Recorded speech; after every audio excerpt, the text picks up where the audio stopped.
இந்த பீர்க்கங்காய் வச்சு இன்றைக்கி நம்ம வந்து டிஃபனுக்கு வந்து ஒரு சைட் டிஷ் பண்ணலாம்.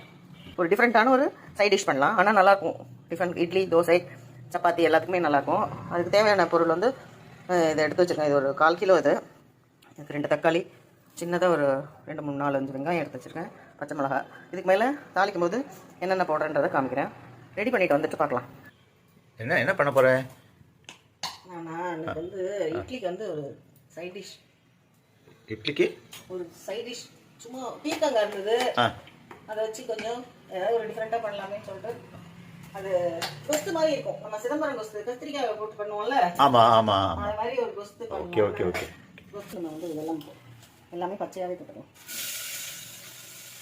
பீர்க்கங்காய் அதில் வந்து வெங்காயம், தக்காளி, பச்சை மிளகாய், இது 3 கட் பண்ணிருக்கேன். எல்லாத்தையுமே ஒன்றா போட்டுடலாம். சும்மா லேசாக ஒரு வதக்கிட்டு காரத்துக்கு பச்சை மிளகா போட்டிருக்கேன். இதனால வந்து ஒரு டேஸ்ட்டுக்கு வந்து ஒரு 1/2 ஸ்பூன் மிளகா பொடி, ஜாஸ்தி வேண்டாம். கொஞ்சமாக மஞ்சள் பொடி, கொஞ்சமாக பெருங்காயம்,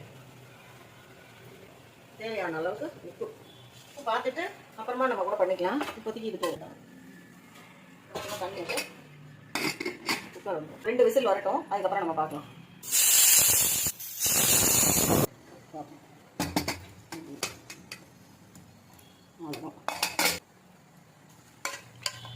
அப்போதான் சேர்ந்த மாதிரி இருக்கும், வேற ஒன்றும் இல்லை. இப்போ வந்து என்ன பண்ணணும், வந்து நம்ம தாளிக்கணும். கொஞ்சம்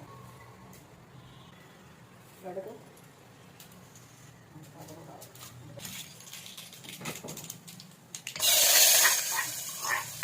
தாளிச்சுட்டு லைட்டாக ஒரு கொதி இருக்கும்.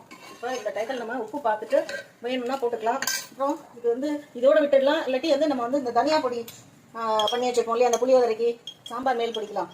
அந்த பொடி இருந்ததுன்னா ஒரு ஸ்பூன் போடலாம். என்கிட்ட இருக்குது, அதனால் நான் போடுறேன். பாருங்கள், ஒரு 1.5 ஸ்பூன். இது போட்டால் அப்படியே கொஸ்து டேஸ்ட்டுக்கு வந்துடும். அதுக்காக அது போடுறது டேஸ்ட்டாகவும் இருக்கும். இருந்தால் போடலாம், இல்லைனாலும் ஓகே.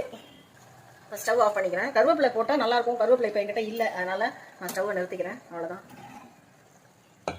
நம்மளோட சைட் டிஷ் வந்து ரெடி ஆகிடுச்சு. வெயிட் பண்ணுங்கள், நான் இட்லி எடுத்து வச்சு காமிக்கிறேன்.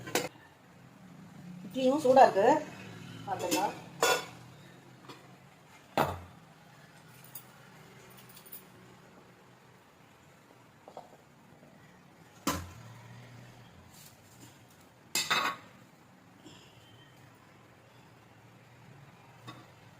பாருங்க, சூப்பராக இருக்குது. இதுக்கு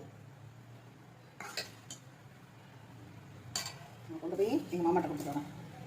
ஓகே, பாய். நம்ம அப்புறமா அடுத்த வீடியோவில் பார்க்கலாம்.